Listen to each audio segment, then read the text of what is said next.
Hi, on va devoir. Eh oui, We're dead. We're dead. Hi, welcome back to me and Mon Ami, and today we are going to do one of the most spectacular drives on the whole of the French Riviera, and along the way we are going to reveal some of the secrets of this wonderful drive, the secrets that we've discovered over the last 20 years of living here and doing it. So today we are going to take you on the Basse Corniche, all the way from the Negresco Hotel here in Nice to the casino in Monte Carlo.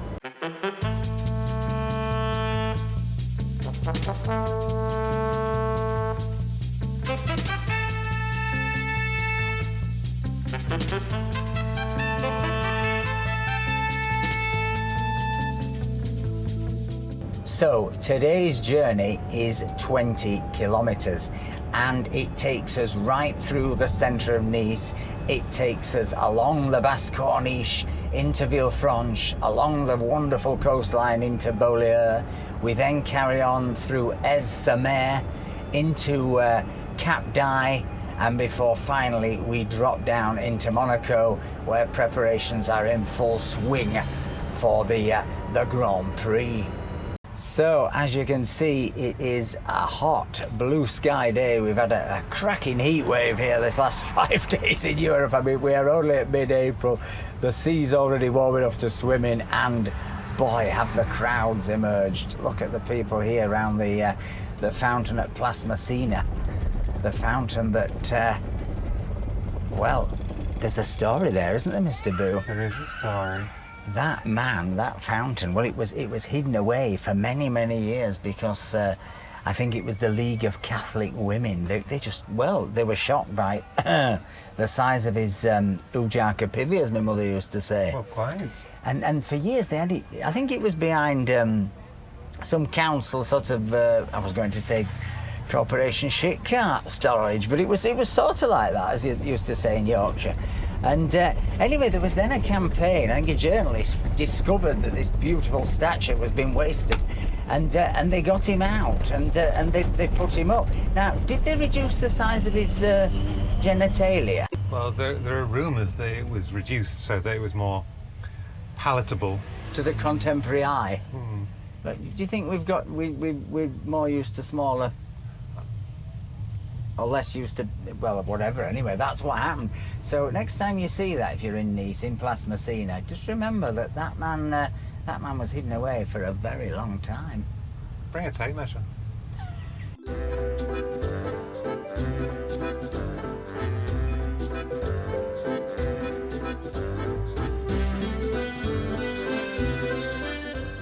Well, as we drive through here in heavy traffic, you can see on the left-hand side is the wonderful park which stretches right through the centre of Nice and is now about to get even bigger with the addition of the urban forest, isn't it, Mr. Boo? Hard to believe, though, that underneath that park is a river. Which river? The Payon. The Payon. I thought it was the Payon, but I just started testing. But yeah, you look at some old photos of Nice. All up here, this is the Payon River, and this was essentially the divide between the old town where life was tough, a bit rough, a bit smelly, a bit dangerous, and the new town which they built on the other side. And this was a giant sort of mozzie pit, and essentially this was the delineation between, I guess, the two classes, wasn't it? Or between the haves and the have-nots. Of course, now it's the haves and the have-yachts, isn't it?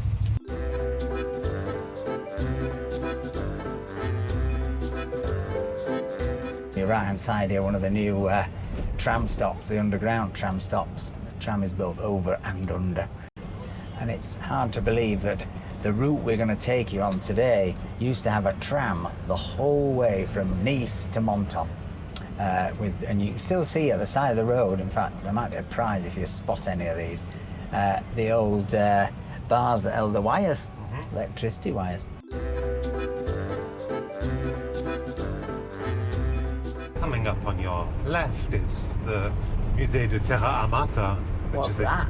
It's the archaeological museum. Oh, that sounds good. Yes, it was so good that it was voted the worst museum in Nice.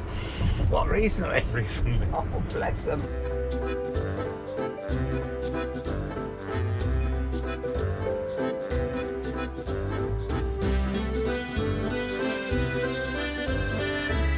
but we're about to pull into the first of our little viewpoints that we're going to recommend, and this is very easy to access lay-by here, and you will see why we're pulling in a second.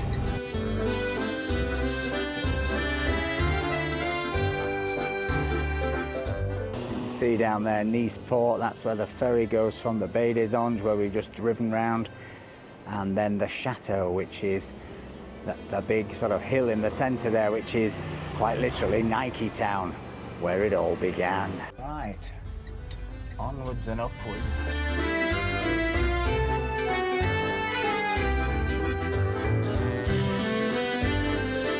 This path here we've featured in one of our walking videos, haven't we?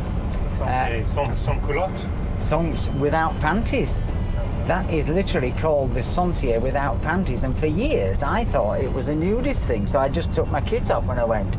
And then it emerges, one of our subscribers told us this in comments, that the sans culotte actually referred to, it was a different class of person, and some had a certain type of trouser and some did not, and I think the day class A ones, well, they didn't have the correct pants. But it's a wonderful walk. You can go down those steps and walk all the way into Villefranche, and now you're beginning to get some of the spectacular views, because we are in the Bay of Villefranche, which is, as they say in tour guides, one of the largest deep water bays in the whole of the European continent. Well, they probably don't say it like that, but I did. But yeah, that is one of the biggest bays. That's why all the cruise ships come there. That's why the 6th Fleet was stationed there during the war. That's why the 6th Fleet came there every year up until I think 1988, something like that. And is why there is such a strong connection between Villefranche and America. So much so that Villefranche celebrates Independence Day. It does, doesn't it? And that was the monument there to Princess Grace. She didn't actually go over the wall there. Many people think she did, but apparently this was always her favourite view. So the monument was built to recognise that. And then as you come around here, you're about to enter the People's Republic of Villefranche-sur-Mer. There's the sign, and now you might be surprised if you only do this road and carry straight on. You'll go, what? That was Villefranche? Not very impressive. It's very brief, but because the village, the medieval village, is down there. Anyway, let's carry on now round here, and you're going to get one of the most iconic views on the whole of the French Riviera. Into the space, hopefully we can. It's always very popular, especially with van lifers. We'll cheat and pull into here and get a look at this view.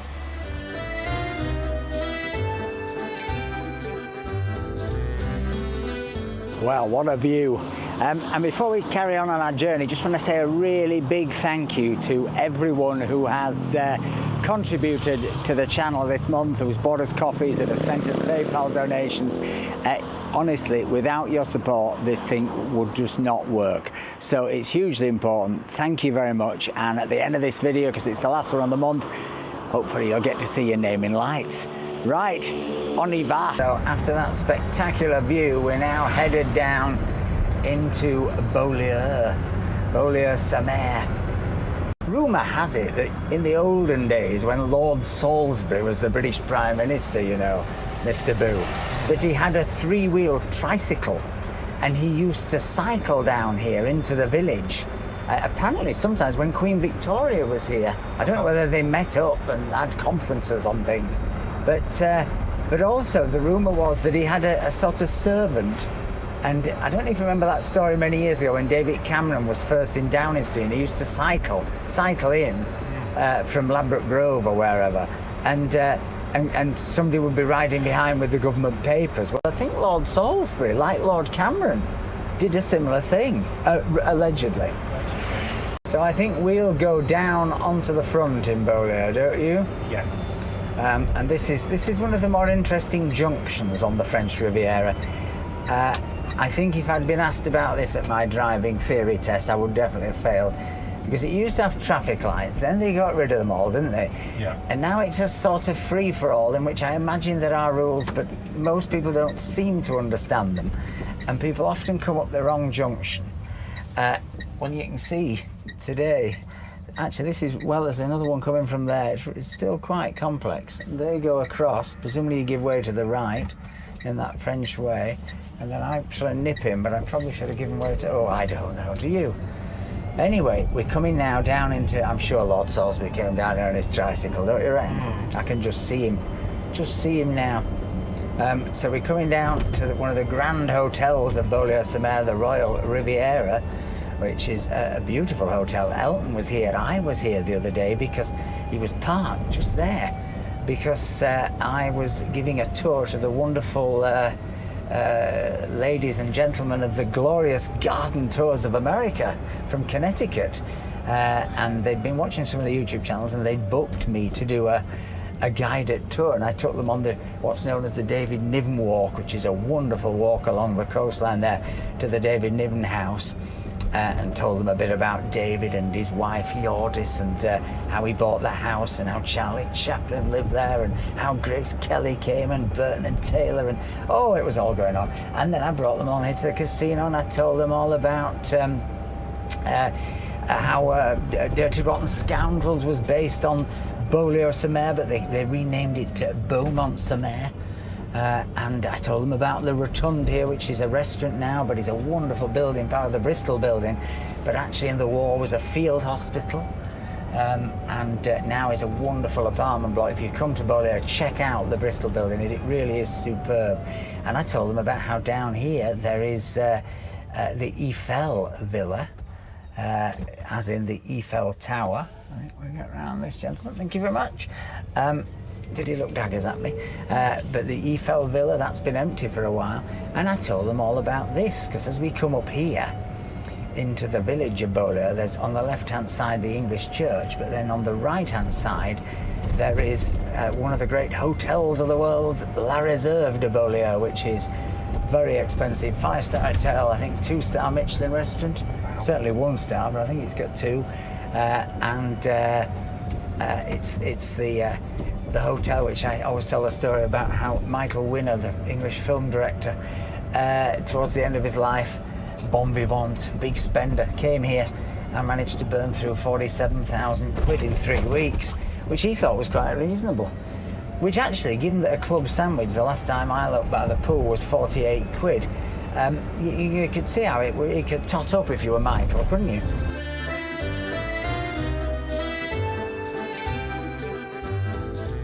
And up there is the villa of James Gordon Bennett. And James Gordon Bennett featured in another video I did, but he was the man who basically ran the New York Herald in the 19th century, and it was a real scandal rag. His motto was, you know, don't let the truth get in the way of a good story. And he got excommunicated from New York because he got drunk at his fiance's party, and in front of his fiance's father, he weed in the fireplace. And so he had to come to Beaulieu and he had to start again. And he ran his newspaper from La Réserve, and he caused scandal because he had his mail daily delivered by the mail cart from Nice, and it went so fast, I think about 7 miles an hour, that the locals objected because it was kicking dust in their faces. You know, like that happened to Charles Atlas. People kicked dust in his face, and you don't know who Charles Atlas was, do you? He was a very early bodybuilder. Very early. I think there's a couple down there with no clothes on. Oh, is that nudist down there? Well, they've got no clothes on. Do you see them? I can see a couple with no clothes on. Well, I can't film that. Well, maybe I could. Is it officially nudist, this rock? No. But it definitely gets used for people. Tanning. Tanning? Tanning. Oh, tanning. No tan lines. No tan lines. But I think you can actually see the view over there. But I don't think I'm going to get out here, Mr. Boo. Sod it. Because there's a lot of traffic and that man just cannot be bothered to move. It was phony, Deb. Was it phony? Yeah. Oh. We better not tell them about Phony Depp. Is a gentleman we encountered many years ago on another nudist beach, an official nudist beach up here. Isn't it? And everybody on this nudist beach, we give names to. I'm sure they've got names for us, because there was a guy who used to mince up and down the beach naked, and he worked at a sex club called The Block, so we named him Jenny from The Block. And Phony Depp looks a bit like Johnny Depp, doesn't he? So we named him Phony Depp. We'll have to blur out his Reg, because we were never sure whether. Well, anyway, we won't go into it. It's too much for a family channel. But anyway, we're carrying on now to SCANDALOUS. Along here is where Mr. Bono lives. The Bono and the Edge. I think they have a house each, don't they? They're like one of those married couples that need to live separately. Maybe they did driving lessons together. But Bono has had a house here for, oh gosh, I would say more than 20 years. And genuinely is here quite a lot. It's not, I wouldn't say it's his main residence, but I've seen him around quite often. It's definitely not somewhere I think he comes for 2 weeks a year. But it's right down on the beach. It's the big bright, we shouldn't say really, should we? We shouldn't say. It's down on the beach. It's amongst the other houses down on the beach. And here, interestingly, this building propped up, this frontage, is what was the Bananery, isn't it? The Bananery. Bananery Splits, remember that show?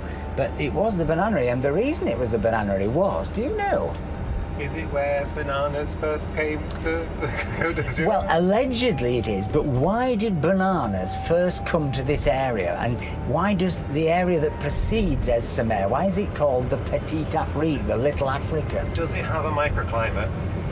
Correct. I think it's because it certainly does have a microclimate, and here you can see a wonderful shot of the train going into Monte Carlo.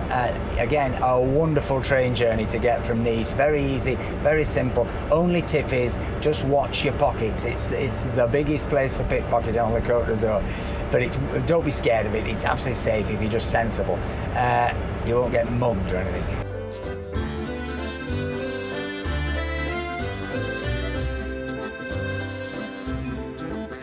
Is Cap-Estelle. Cap-Estelle. And what's the story with this hotel? It's a private house that becomes a hotel just for a few months in the summer. Get that. And not just any old hotel, it's a solid 5-star. I think it may be one of those that claims to be 6-star, you know, it's Uber. I don't quite know what that means, but it's certainly got a solid 5 stars from the French Tourism Authority, and that they're pretty strict on the old stars. And they're very close to the naturist beach.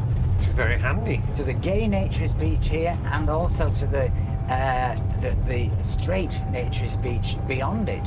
Now, to get to this naturist beach, I wouldn't recommend you climb over this fence and clamber down the rock face holding onto the ropes, though we've done it many times. But in recent years, I haven't been able to get the leg over, have I? So we haven't been. But I'm thinking of going back. I'm getting back in the saddle this year.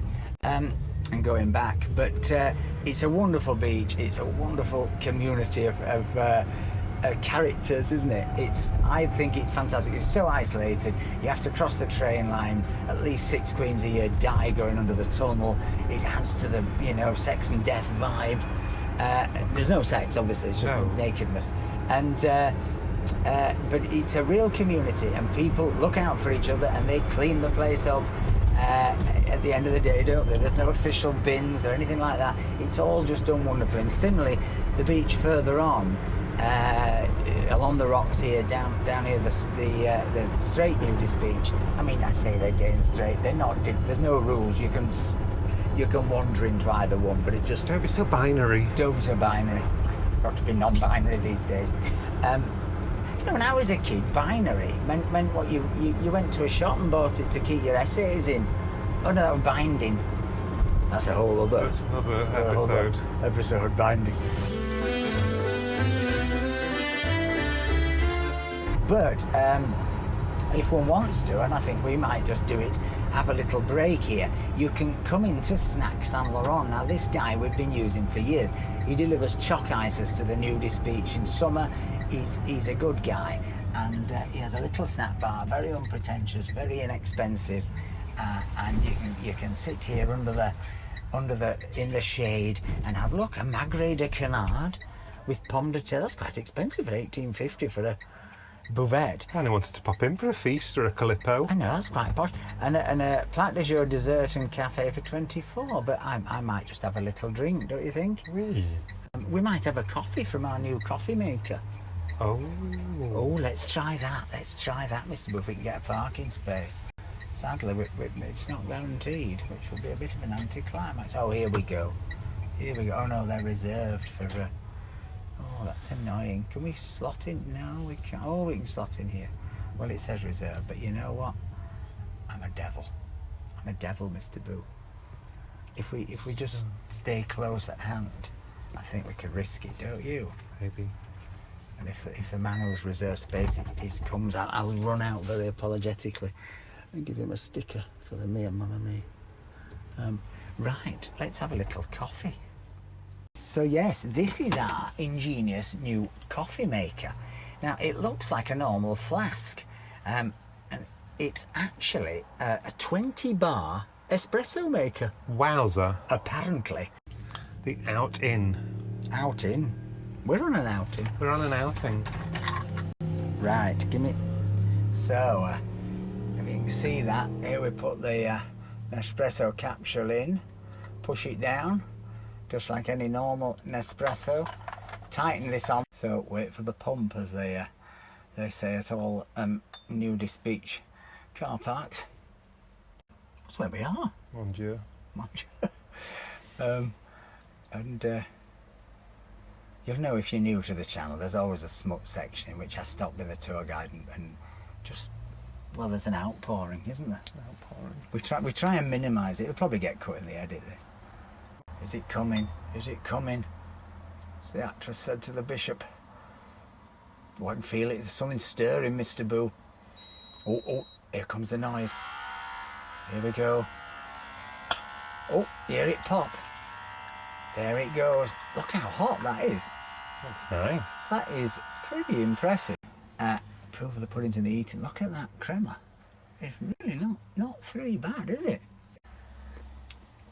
It's damned hot. I mean, like proper hot. Hot coffee. Burn yourself, hot coffee. I think it's mega. Mega if you're camping. Mega if you want a coffee on the beach. Have a coffee anywhere. And I think there's a special offer they've given us. If you look in the description below the video, order through our link, I think you get something off. You might even get quite a lot off, 10%, 15% even. Check it out. Anyway, let's get back on the road and head into Cap d'Aille, because we're getting nearer and nearer to the casino in Monaco. Cap d'Aille, interesting. Again, there is a wonderful walk around the seafront there, where you'll get to see some of the epically big villas, and there's some great history in Cap d'Aille. Who was the film star who had a villa in Cap d'Aille?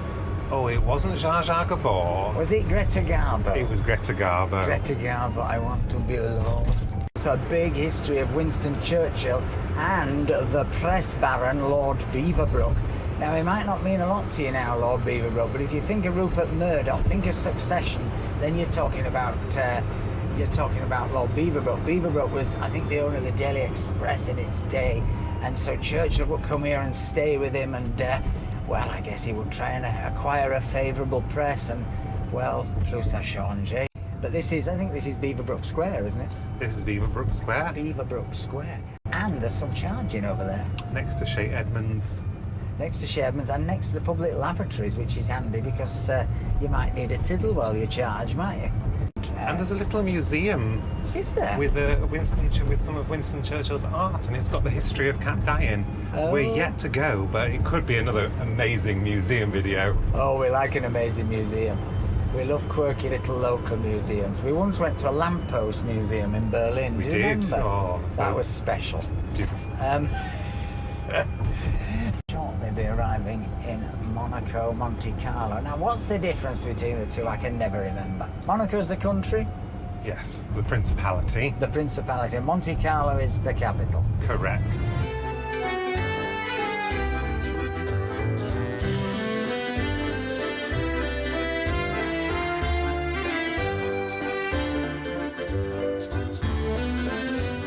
People always think Monaco was always this rich place. Well, it wasn't. You know, there was times up to 1850, 1860 onwards, where they were really, really on their uppers. The Monaco royal family didn't really want to be here. They spent a lot of time in Paris. It was a very undeveloped, rough old place. And then I think in about 1850 they had two choices, because what was making money on this coastline was either health spas or casinos. The health spas probably were the better option. For a while it looked like they were going to build a health spa where the casino is, but in the end they opted for a casino, and I was going to say the rest is history, but in truth the first casino I think went bust. Yeah. It was badly run, so as ever the first generation device didn't quite fire, but since then of course it became a huge success, and was for a long time the principal money-making scheme of Monaco, and of course Monegasques, native Monaco people who were born here, old families, they are not allowed to go into the casino apparently. Although I did read recently in a book that the Nazi officers during the war, they did let them in up to about 1943, provided they took off their swastikas, which is kind of an interesting fact. But of course Monaco remained neutral during the war, and life largely went on unhindered up until about 42, 43, when I think they did close the casino finally. But it's a weird fact that for 3 years of war and occupation down here, Monaco was living in this sort of fantasy world. A bubble. A bubble.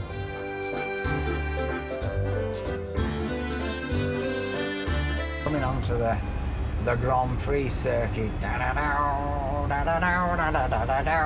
remember that? Something like that. That man's got a rip in his lycra. But the other problem of coming to Monaco at this time of year, in fact for sort of the last 3 weeks and for the next month, is that because they have to set all this up, it's a bit like being a tourist in a state penitentiary. Isn't it? It's a bit like Wakefield Jail, because it's all cages. All these cages stretch right the way up. You won't believe it. They stretch right up to the casino. Well, you will if you're a Grand Prix fan. And here's I think this is the finish line, isn't it? Look, and there's where Princess Charlene and Prince Albert give out the cups up there when on Sunday.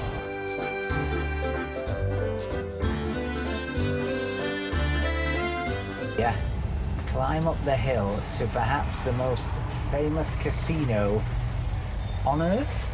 I think so. I think so. I mean, I know there's some quite... Caesar's Palace in Vegas has got a thing or two, and that one in Blackpool. Right. We've been watching some vloggers in Blackpool called the Chatter Guys, and they're two middle-aged gay gentlemen who take you to hotels and restaurants and stuff, and this week they took us to the, or last week I think, to the Wellhorny Hotel. Wellhorny. Wellhorny, do you get it yet? And it was a naturist hotel in Blackpool. And I can't recommend that video more highly. Anyway, here you go. As I say, if you're walking up here as a tourist, you're a bit penned in. If you're a Grand Prix driver, you probably feel a bit safer. But we are headed to the casino, headed to the Hotel de Paris, headed to the Hermitage, headed to all the expensive shops. This way? Yeah. We'll go along this way. There's the policeman looking at us, but he's let us through. Here you go, Gucci, and I'll try not to do my Armani and Navy gag, but it just came out. Hermes Goyard. They were queuing outside Goyard the other day. I've got a Goyard wallet, but I got it in Thailand for a £5. Nobody knows. Look at this tour with she's got an octopusy, that lady. So there's a lot of this if you come to Monaco, what otherwise known as rubbernecking. Rubbernecking. Now, obviously, we're not rubbernecking here. We're what are we doing, Mr. Boo? We're rubbernecking. We're tour guides. Tour guides. But you can drive through Casino Square. In fact, you can take out a few of the locals if you like. There's the casino. We could have some voiturier parking, but I don't think we will. There's always a lot of people photographing very expensive motor cars here, and some very expensive grandstand seats up there. Just imagine how much they are for the Grand Prix.